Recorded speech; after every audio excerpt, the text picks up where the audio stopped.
Welcome, my loves, and welcome back to The Unwritten Life, the life of Claire.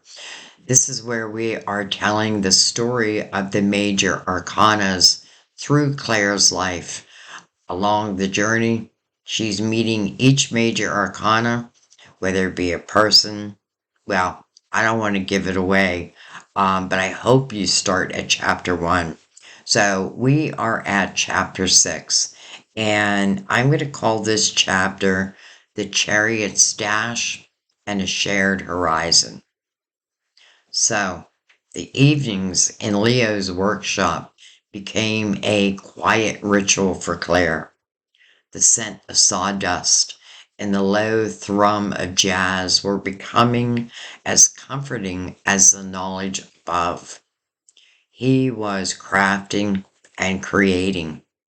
Their conversations grew longer, stretching from quick exchanges about Isabella's plants or Mary's books to shared thoughts on art, on life in the city, on the subtle ways they've both been shaping their futures. Claire found herself confiding things to him she hadn't dared voice to anyone, not even to herself in the quiet of her own apartment. And Leo, usually so focused and direct, listened with an attentiveness that felt like a gift. He rarely offered platitudes, but his quiet nods and thoughtful glances spoke volumes to Claire. Well, on one crisp autumn Saturday, a client emergency pulled Leo away from his usual workshop routine. He needed to deliver a large, delicate custom piece, a reclaimed wood sculpture for a gallery that was opening up in the Bronx. And his usual delivery driver was unavailable. He found Claire stretching in the building's small, sunlit courtyard, a rare moment of peace amidst the city's churn. Need a co-pilot, he stated, not asked, his gaze direct. Heading downtown. Got a tight deadline. Well, Claire hesitated for only a second. The old Claire, the one still trapped in her self-created prison, would have found an excuse, a dozen reasons to stay comfortable and safe. But this new Claire, nurtured by Isabella's encouragement to bloom and grounded by Mary's quiet wisdom, felt a surge of adventureness, curiosity, and an undeniable pull of Leah's presence. Lead the way, she said, a blooming smile on her face. The Chariot was Leo's old, beat-up panel van, surprisingly clean inside and humming with a quiet power. It wasn't sleek or new, but it felt strong, reliable, and ready for whatever the city threw at it. Leo navigated the chaotic New York streets with an almost preternatural calm, weaving through traffic, his hands steady on the wheel. Claire watched him, fascinated by his quiet confidence, his ability to move through the urban jungle with such purpose. He spoke little, but pointed out forgotten architectural details, a hidden garden, a mural that Claire never noticed before, despite living in the city for months now.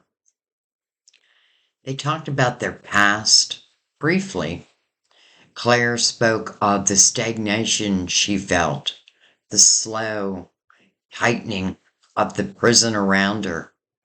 Leo surprisingly revealed glimpses of his own journey, a restless nature that had pushed him from one city to another, a lifelong search for a place where his hands and his mind could truly build something lasting.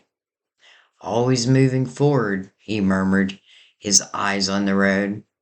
Even when you don't know where you're going, just keep the wheels turning. The gallery delivery was a whirlwind of careful maneuvering and hushed instructions. Leo was in his element, guiding the process with an almost silent authority. When the piece was finally installed, gleaming under the gallery lights, he looked at it, a rare flicker of pride in his eyes. He caught Claire's gaze, and in that quiet, knowing look past them, between them, a recognition of something shared, something accomplished together. Well, on the drive back, the setting sun painted the skyscrapers in beautiful hues of gold and rose. Leo slowed the van as they passed a small, unkept park. Want to see something? He asked, pulling over. He led her to a quiet corner, overgrown with neglected bushes. This is where I come sometimes, he said softly, a vulnerability in his voice that she hadn't heard before. When the city gets too much, or when I'm figuring out a design, you can almost hear things here. He pulled a small, smooth stone from his pocket, turning it over in his fingers. It's not about escaping, he continued, looking out at the faint city skyline.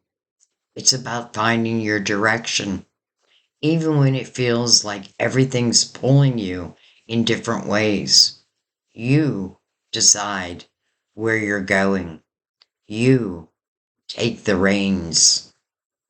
Well, as he spoke, he looked at her again, his eyes holding hers with an intensity that felt like a quiet confession. In that moment, standing beside him in the fading light, Claire felt an undeniable surge of connection, a deep resonance that went beyond words. Leo wasn't just fixing things, he was a force of directed will, a master of forward motion, and in his presence, Claire felt herself not just being pulled forward, but actively choosing her own path. He was her chariot, not just driving her somewhere, but empowering her to take the reins of her own journey side by side with him towards a horizon that was finally thrilling and shared. Wow. So this is our chapter on the chariot. Exciting. And it feels like Claire and Leo are really connecting. If you notice, Leo is not just Claire's chariot, but also Claire's magician. You know, Claire is the fool, by the way, for those who haven't picked that up yet. She is our fool. She has now met the magician, the empress, the hermit. She is listening to her intuition, and now she has met her chariot. So, the next chapter, we may talk about the strength within. So, I'm going to let this one be. I thank you again. Again, I hope you watch them in order. I feel like that's where it's going to make the most sense, and it really is in a story form for you. So, I thank you guys. I love you. I'll see you next time. Bye bye.